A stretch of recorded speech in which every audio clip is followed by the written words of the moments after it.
Alright, this is gonna be a new style of doing yap session. I want to play the thing that I'm going to yap about. This time, Sunset Overdrive is my choice. This game is good. I believe the movement makes me look at the game in a whole new light. Make a greaser. He used to be Frankie from One Piece. And before that, he was Nacho Libre. So this game has some pretty interesting movement and interesting world design. Because how it kind of feels that they did, it feels like it's a lot of levels. A lot of levels. And they just said, what if we... Like, it's very easy for us to just combine it. So in Sunset Overdrive, you got a world interaction button. It is F on keyboard. What it does is pretty much just self-explanatory. It's going to interact with the world. So you go up against a wall, you're going to start wall running. If you go nearby a telephone pole or grind area, well, I'll just call them rails, and then the bounce pads, walls, poles, etc. So once you're nearby any of these, if you hit F, it's gonna do its magic. You're just gonna do whatever it normally does. Bounce pads, well, they're automatic. You don't need to hit any button. Pulls, if you go up to them and then you hit your movement key, you will do a pull swing. That pull swing, well, it just launches you forward, a little bit of air.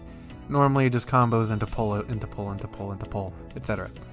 As for walls, you'll just start going into a wall run. If you hit E or your boost button, you'll just go faster, really. Same thing while grinding. If you're in the air, after you get through a bit of the story, you'll be able to do an air dash. Air dash is awesome. But to put it simply, you have grinds, bounce pads, and then you got walls. These are the most important ones. Pulls help grinds. You have normal grinds, which is going to be the sides of the buildings. Then you got undergrinds. Those are going to be your like telephone wires, or clotheslines, etc. Sometimes there'll be an overpass and you got to undergrind it to go under it. It's not too common that'll happen, but if you're just doing random movement, you'll see it a bunch for sure. Undergrind is, it's still grinding, but underside. It helps unlock sub movement, where if you go from undergrind to overgrind, you'll do this little increased height of a jump. It's pretty cool. I like it. There's a couple different sub movements that are kind of a thing of their own. Like the dodge. If you're falling to the ground and then you hit your movement button, well, you'll kind of do a dodge. You'll just roll on the ground. Thing is though, it keeps your combo. Combo builds up as you do different movement techs. If you're doing the same thing on the same object over and over and over, you're not building combo. So if you have one bounce pad just jumping on over and over and over, not building combo. If you're going between two different bounce pads, then you're building combo. Two different wires, you're building combo. If you're going over to undergrind, it's not doing anything. That doesn't do shit. It's one grind. But kills also increase your combo. When you just stop and you hit the ground and you don't move, you don't kill, you don't do anything, your combo's gone. It goes back to 0. Combo helps build up meter. Meter is very important. It helps activates your amps, your badges, your badges no. It builds up your... Man, I fucked that shit up, didn't I? It activates your amps. Your amps are going to, well, they buff you up in a couple different ways. You have your weapon amps. Those activate tier 1. It's really easy to activate tier 1. It's like just a handful of kills and you're good to go. That's it. Even with low combo, you can get to level 1 with ease. Tier 2, that's going to activate some of your melee amps. That's going to be just, they're not too great. I'll be honest. I don't like them too much. But also activates your hero amps. And hero amps, they kind of help. They've helped me just a handful of times. They're not as insane so far. I'm not completely done with the game, so I could be entirely wrong saying they're not as useful. But epic amps, those are where the bread and butter really come in, where it's just, if it's my playstyle and it's awesome. That is tier 3. Tier 3 took me a minute. Tier 3 ugh. It was really hard for me to do. It was possible, it was just tough for it to happen. That when I didn't understand these different pieces of movement, how to string them together. Tier 4 upgrades everything. All the amps before get buffed up crazy style. Thing is, although you may have high combo, be able to get there, it is nice to have badges. Badges just make it easier to build meter, and are just your casual upgrades that you'll swap out from time to time. But yeah, that's really it. I love the fucking movement in this game. It is so different, but it makes you look at the world in a brand new light. Take the collectibles. You have balloons, you got neon signs, you got shoes, you got toilet paper. These are the things you're kind of seeing every now and again. There's a bunch of each of them everywhere across the entire map. These will help get you new amps, new stuff to buff you up in different ways. As you get further in the game, you unlock new ones, so I still got to see those. But you get those, and it's awesome. But you'll have the high up locations will have balloons. Normally you got to bounce off a bounce pad just to get up to it. There are the neon signs. They force you to wall run. They force you to get to a certain height in order to get the item. Then there's the shoes. They force you to go onto telephone poles and grind off them.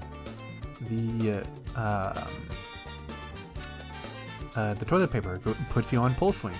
The game wants you to do the movement to get better at the game. It wants you to play the game by its rules. And that honestly is really nice. It's something so subtle, and it just gets you so well. It gets me so well, at least. Oh, also forgot to mention the cameras. Those force you to use your weapon every now and again, or melee. You could just melee swing it, or just shoot it. That's honestly the easiest way for me, personally. But yeah. I had to do this in post because I didn't explain it well in video or in the moment. Dude, I forgot about the most important tech. So when you have your melee, if you're on the ground not doing anything, you just swing. That's it. I don't like using it that way, but technically it works. It does fine damage. Meanwhile, if you're in the air, you hit the melee button, you will drop down and slam. It does some pretty good damage. So if you're having trouble with herkers and spawners, that shit is gonna fuck them up hard, sexual coast to coast style. That shit's goated for real. Like, golly, for real. Thing is though, not just about the damage, I'm talking about building my combo. Now, getting the kills are going to build combo pretty well, but once you get to a certain point in the story, if you slam, then jump, you go really fucking high up, and you can just use the air dash in order to go over to a new movement option.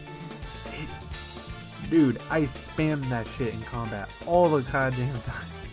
Even just moving around, it is so fun to use. It helps a lot. Once you get that, dude, you're set for the entire game. But anyways, the whole Lego movie, wow, this is insane. I understand this environment so much better. Okay. Like, look at this environment as I'm moving around. How I'm moving around, what I'm using, all the things I'm just noticing slightly. Just even a little bit. Bounce pads, you can kind of guess what's a bounce pad. Umbrellas, awnings, the like fans or the whatever they're called on the roof of buildings. Those are going to be your normal bounce pads. Thing is though, solar panels, sometimes sunroofs are bounce pads. Like, what? Bushes, trees. How the hell are these bounce pads? Meanwhile, for rails, you can kind of guess. The sides of buildings are going to be the bounce pad, are going to be the rails. Telephone wires are going to be the rails. Those are going to be undergrindable. the like corner connections of the shingles, those are going to be rails. But all these things, you just start noticing left and right. And once you do, it feels like the Lego movie when Emmett becomes truly a master builder. It's exactly the same feeling. Oh, yeah!